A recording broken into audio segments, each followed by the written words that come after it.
O pior cego é o que não quer enxergar, né? Desde lá da montagem desse elenco do Campeonato Carioca, eu falei que esse Vasco não subiria para a primeira divisão. Desde as contratações de alguns jogadores e do modus operandi com a chegada do Alexandre Pássaro, Marcelo Cabo, enfim, com aquela saída do Marcelo Alves, a vinda do Hernando, o Zeca, o Marquinhos Gabriel, Rômulo, Michel, enfim, um monte de refúgio, um monte de ex-jogadores para vir para jogar uma Série B que a gente sabia que o nível técnico era horrível, horroroso, mas que o nível, a vontade, a pegada, a determinação tinha que ser ali o carro-chefe para a gente poder voltar à Série A do Campeonato Brasileiro. E eu tenho visto vários vascaínos em redes sociais, em grupos, fazendo conta, acreditando no milagre, numa possível classificação, de o Vasco encarar ou engatar uma sequência de vitórias. Gente, acabou, gente.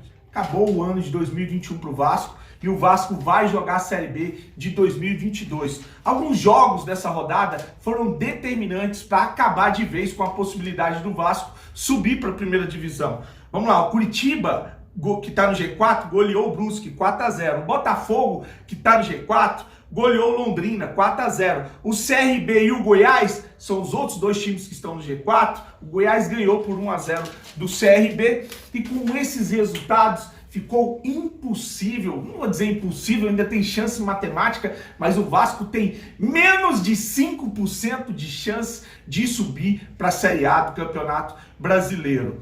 Agora a gente vê o Vasco a 8 pontos do quarto colocado, que é o CRB, que tem 40 pontos, enquanto que o Vasco foi para 10º, tem 32, e o que dificulta mais ainda, acho que não é nem a situação, eu tenho falado isso várias vezes, não é nem a situação da tabela, dos números, é o futebol medíocre, é o lixo, é o futebol nojento jogado por esse time. Então não adianta agora a gente ficar discutindo se o Fernando Diniz é um treinador que joga com a bola no chão, se ele é o cara de saída de bola, se ele vem para jogar no contra-ataque, se vão contratar o Nenê para vir para ser o meio de campo, para botar o Marquinhos Gabriel no banco, se esse jogador equatoriano vai dar certo, né? O Joe Sanches, se o zagueiro Valber é pior ou é melhor, se era reserva do Paulão, nada disso é relevante. O que estão fazendo agora é montando um time para a Série B de 2022. O Vasco, esse time do Vasco é horroroso e não sobe para a primeira divisão.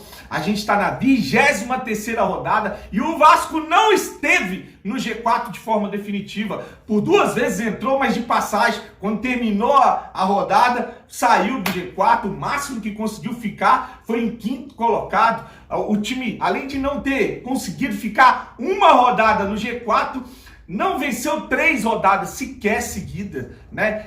Só tem 3 times na Série B que tem o pior, ou que tomou mais gols que o Vasco.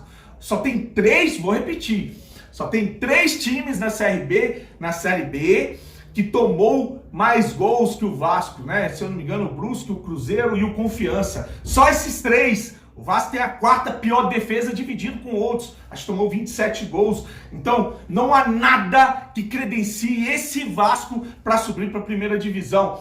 O fato é que acabou. E o que é ruim vai ficar pior. Porque tem vários jogadores que vão sair. Se esse time já é um lixo, imagina o que vão montar para o ano que vem. A começar com o Nenê com 41 anos para disputar uma Série B, que a gente falou que é um campeonato que precisa mais da questão física do que técnica.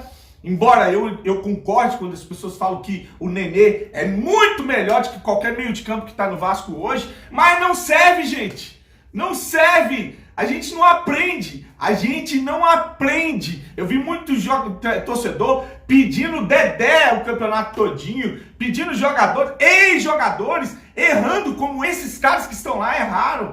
Enquanto que o Botafogo, enquanto que o Goiás, enquanto que esses times, o Curitiba, não foram buscar jogadores de grife, de nome. Eu fiz uma live, eu estava participando de uma live, acho que era lá no Léo Lacerda, e o cara falando, quem é fulano de tal? Quem é ciclano? Jogou aonde? E esse é o grande problema. O Vasco vai buscar jogadores que jogaram em algum lugar enquanto que os outros foram buscar os que estavam jogando bem, como o Chay do Botafogo, como o Nicolas, que está lá no Goiás, que estava arrebentando no Paysandu, enfim, foram buscar jogadores que estavam em viés de alta. O único que veio com essa situação no Vasco da Gama foi o Daniel Amorim, que estava bem jogando lá no time mineiro, e é o único que acabou dando certo desses contratados, de todos esses contratados do seu Alexandre Pássaro, que não foi demitido.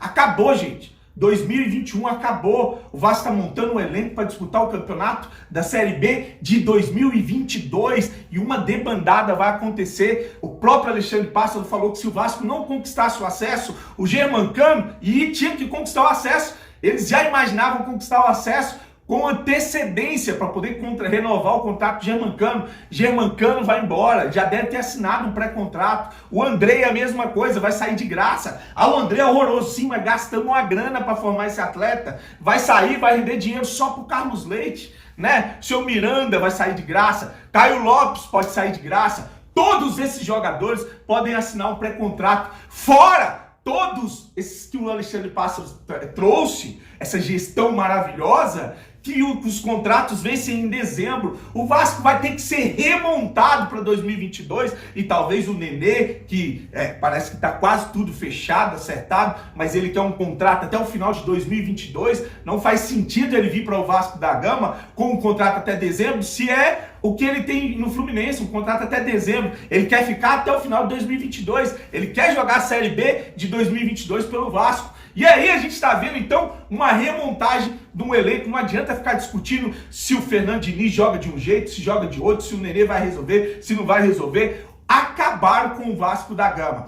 O senhor Mussa, o grande herói do Clube de Regatas Vasco da Gama, com a eleição direta e a judicialização da mesma. O Júlio Brandt é sempre Vasco, que colocou o Jorge Salgado sentado na cadeira. O próprio Jorge Salgado, né, que não sei se foi a vontade de ir para tentar fazer alguma coisa no Vasco ou receber o que ele tem para receber, porque viu que o clube na mão desses caras ia acabar, né? Depois de Salgado, Carlos Leite, um empresário que agiu nas duas eleições, é o cara que age por debaixo ou nos bastidores, né?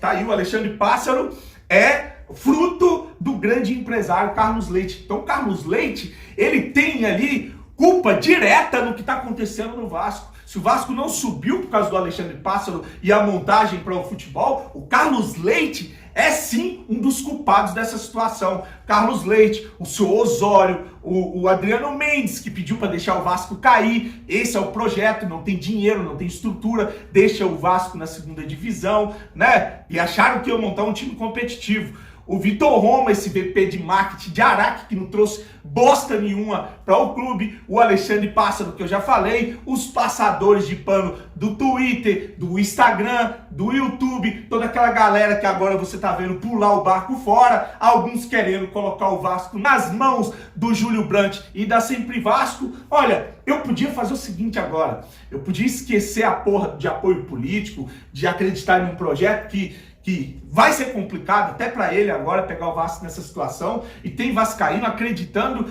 que se o Levem assumir, ainda dá tempo de salvar o Vasco da segunda divisão. Gente, eu sempre fui muito sincero, sempre fui muito honesto com vocês, inclusive às vezes até recebo crítica por isso.